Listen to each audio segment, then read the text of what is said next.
ይሄ መንፈሳዊ ቪዲዮ አንዳንዶቻችሁን ከገደል ጫፍ ላይ ነው የሚመልሳችሁ። ሚስጥርን አለመጠበቅና እግዚአብሔርን አለመስማት እዚች ሴት ላይ ምን እንዳደረሰባት እንዲህ መንፈሳዊ ቪዲዮ ማለት ነው። እዚህ ጋር የምትመለከቷት ሴት ጥያቄ አላት። ጁን ትባላለች ስሟና ጥያቄዋ ምንድነው? ትዳር ትፈልጋለች። ጥሩ ትዳር እንዲኖራት ትፈልጋለች እና እግዚአብሔርን ጠየቀችው። ጌታ ሆይ ጥሩ ትዳር እንዲኖረኝ ይፈልጋለሁ፣ ጥሩ ትዳር ስጠኝ ብላ ጸልየች ማለት ነው ሴት። ከዛ በኋላ እንግዲህ እሷ ደግሞ በእሷ ኤሪያ ደግሞ መንፈሳዊ ዓለም ላይ እሷን አታክ ማድረግ የሚፈልጉ መናፍስት አሉና እነሱ ደግሞ ዲስከስ እያደረጉ ነው እንግዲህ እዚህ ጋር እና የእሷን ዊክነስ ፈልጉልኝ፣ እሷን አታክ የማደርግበትን መንገድ ፈልጉልኝ፣ የእሷን ህይወት የማበላሽበትን መንገድ ብሎ እግዚአብሔር ይገጽሰውና ላካቸው ማለት ነው ጭፍራዎቹ። እና ሄዱ እንግዲህ እሷ ጋር ሚስጥሯን ለማወቅ ማለት ነው። እሷን አታክ የምትደረግበትን ነገር ሚስጥር ለማግኘት ሄዱ ማለት ነው እንደምታዩት። እሷ ደግሞ ቸርች ያለው ፓስተሯ ጠራትና እግዚአብሔር ስላንቺ ተናግሮኛል፣ ዛሬ ጸሎት ጸልየሽ እንደነበረና እግዚአብሔር በቅርቡ ጸሎትሽን እንደሚመልስ ተናግሮኛል፣ ጥሩ ትዳር ይሰጥሻል፣ ጥሩ ኑሮ ይሰጥሻል፣ እግዚአብሔር ስላንቺ ተናግሮኛል አላት። እንደምታዩት እንግዲህ ኤክሳይትድ ሆነች ማለት ነው፣ ደስ አላት። እና አሁን እነዚህ ምን እያወሩ እንደሆነ ለመስማት ፈልገው ነው። ሰምሃው ሁለቱ እያወሩ ያሉትን ነገር አንደርስታንድ ማድረግ አልቻሉም። ስለዚህ ምን እየተወራ እንዳለ ምን እያደረጉ እንዳለ አጋንንቱ ማወቅ ፈልገዋል በጣም ማለት ነው። ያው እዚህ ላይ እንግዲህ የሚናገረው በቀላሉ መንፈስ ቅዱስ ለልጆቹ ያሰበውን ሐሳብ ዲስከቨር ማድረግ እንደማይችሉ ነው እየተናገራለሁ። ስለዚህ ለማወቅ እየሞከሩ ነው። ፓስተሯና እሷ ምን እያወሩ እንደሆነ እግዚአብሔር ምን እየተናገረ እንደሆነ ለማወቅ እየሞከሩ ነው።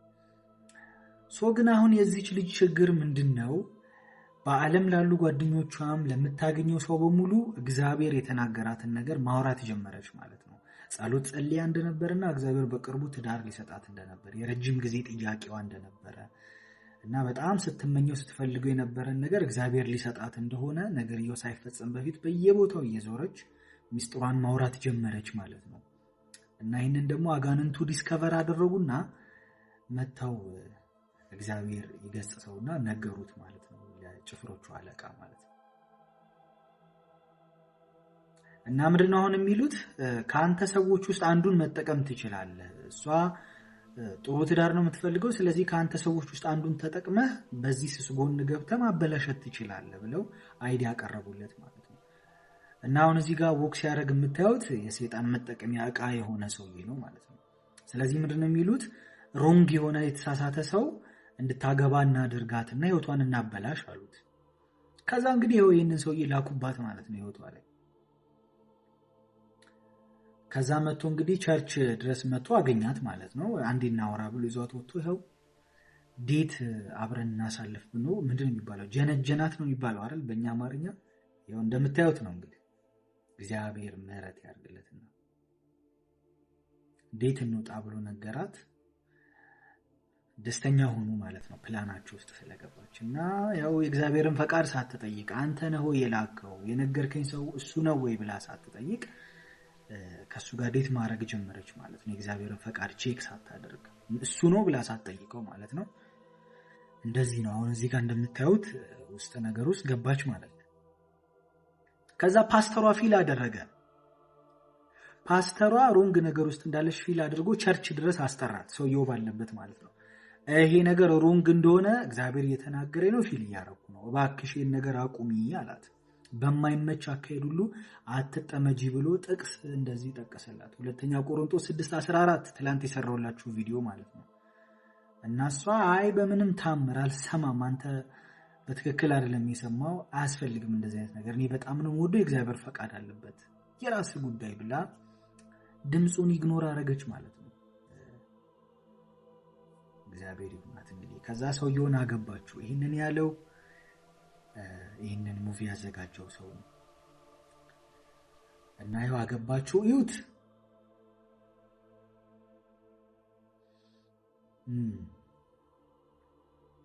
እንደምታዩት ነው እንግዲህ እንደዚህ የሆነ ነው። ከዛ ከሆነ ጊዜ በኋላ ከወራት በኋላ ከጊዜ በኋላ ሰውየው መቀየር ጀመረ ማለት ነው። ከሷ ጋር ያላቸው ነገር እየተበላሸ መጣ። ጭቅጭቅ ተፈጠረ እና አጋንንት ቤት ውስጥ አሉ። ለምን? የእግዚአብሔር ፈቃድ የሌለበት ነው። ይመታታል ሴትዮዋን፣ ዱላም መጣባት ህይወቷ ላይ ማለት ነው።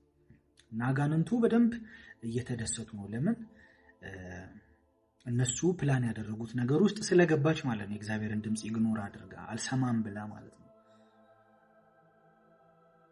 ያው እንግዲህ እንደምታዩት ነው። መስመሩ ስለገባች ይቀጠቅጧታል። እግዚአብሔር ይድረስላትና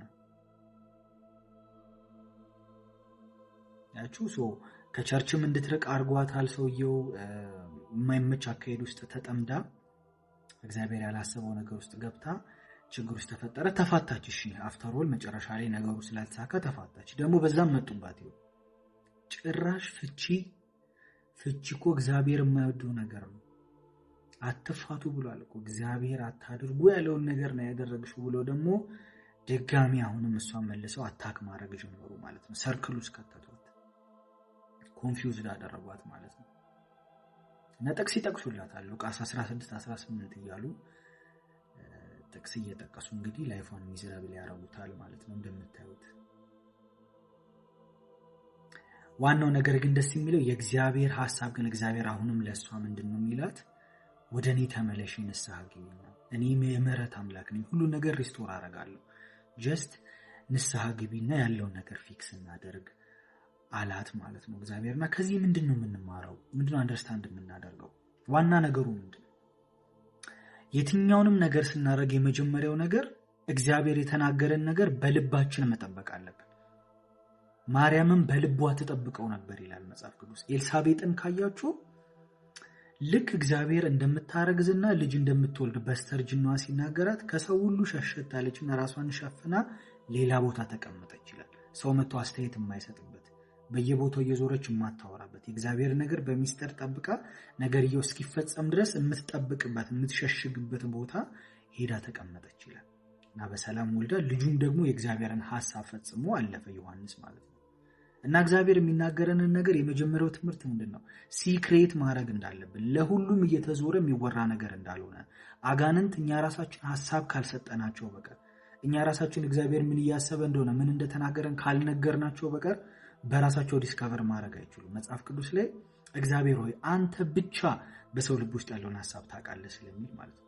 ካልተናገራችሁት በአክሽን ካላሳያችሁ ስለማያውቁ እግዚአብሔር የተናገራችሁ ነገር ሚስጥር ማድረግ። ሁለተኛው የስህተት መንገድ ውስጥ ስትገቡ ሰይጣን ዊክነሳችሁን ካየ በኋላ ደካማ ጎናችሁን ካየ በኋላ በደካማ ጎናችሁ ሰይጣን ሲመጣ እግዚአብሔር ለሚናገራችሁ ነገር ሴንሲቲቭ መሆን፣ ሰውየውን አሁን መስማት አቆሙ። አያችሁ፣ ከጌታ ጋር ያለውን ነገር ሳታውቅ ሰውየው በዓለም መሆኑን ከእግዚአብሔር ጋር ሳይሆን የሰይጣን ሰርቨንት መሆኑን ሳታውቅ የሆነ ቸርች ቦታ ላይ ስላየችው ብቻ ምትወድሻለሁ የእግዚአብሔር ፈቃድ አለበት ስላላት ብቻ ከእግዚአብሔር ድምጽ በላይ ሰውየውን ስላመነች አታክ ተደረገች። ይሄ በትዳር ብቻ አይደለም፣ በስራችሁ ሊሆን ይችላል፣ በኑሯችሁ ሊሆን ይችላል። በተለያየ ነገር ውስጥ የእግዚአብሔር ያልሆነ ኦፖርቹኒቲ ሲመጣ፣ የእግዚአብሔር ያልሆነ ሐሳብ ሲመጣ መጀመሪያ ለእግዚአብሔር ድምጽ ቅድሚያ መስጠት አለባችሁ። ከሁሉም ነገር የሚቀድመው የእግዚአብሔርን ድምጽ መስማት ነው። በህይወታችሁ ላይ ኢሞሽናል በሆናችሁበት ኤሪያ፣ በጣም እየፈለጋችሁ እየጸለያችሁ ባለበት ኤሪያ የመሳሳት የመድከም አቅማችሁ ከፍተኛ ነው የሚሆነው ኢሞሽናል ስለምትሆኑ። ስለዚህ እግዚአብሔር በሰው ሲናገራችሁ፣ በህልም ሲናገራችሁ፣ ለራሳችሁ ሲናገራችሁ የሚሰማ ጆሮ ይኖራችሁ። ከምታዩት ነገር በላይ የእግዚአብሔርን ድምጽና የእግዚአብሔርን ኦፒኒየን ትረስት አድርጉ። ስለዚህ ከዚህ ቪዲዮ እንደዚህ አይነት ህይወት ውስጥ ያላችሁም ሰዎች፣ ልትገቡ ያላችሁም ሰዎች ትምህርት መውሰድ አለባችሁ። የመጀመሪያው ውስጥ ያላችሁ ሰዎች እግዚአብሔር ድጋሚ እድል እንደሚሰጥ፣ እንደዚህ አይነት ነገር ውስጥ ብትገቡ፣ ሚዝራብል የሆነ ነገር ውስጥ ብትገቡ እግዚአብሔር የምህረት አምላክ እንደሆነና ድጋሚ ህይወታችሁን ማደስና መቀየር እንደሚችል አምናችሁ ንስሐ ገብታችሁ የእግዚአብሔርን ድምጽ ባለመስማታችሁ ህይወታችሁን እንደ አዲስ ከጌታ ጋር ቀጥሉ። ሳትገቡ ደግሞ ውጭ ሆናችሁ የነገር የሰማችሁ ሰዎች እስካሁን ህይወታችሁ ላይ የተፈጠረ ያለው ነገር አጣሩ፣ የእግዚአብሔርን ድምጽ ስሙ፣ የእግዚአብሔርን ፈቃድ አንደርስታንድ አድርጉ። ከረፈደ በኋላ የሰይጣን የሆነ ወጥመድ ውስጥ ከገባችሁ በኋላ እንዳትነቁ። ዛሬ የእግዚአብሔርን ፈቃድ፣ ዛሬ የእግዚአብሔርን ድምጽ አንደርስታንድ አድርጉ፣ እወቁ ማለት ነው። ዛሬ እንግዲህ ከዚህ ቪዲዮ ይህንን ነው የምንማረው።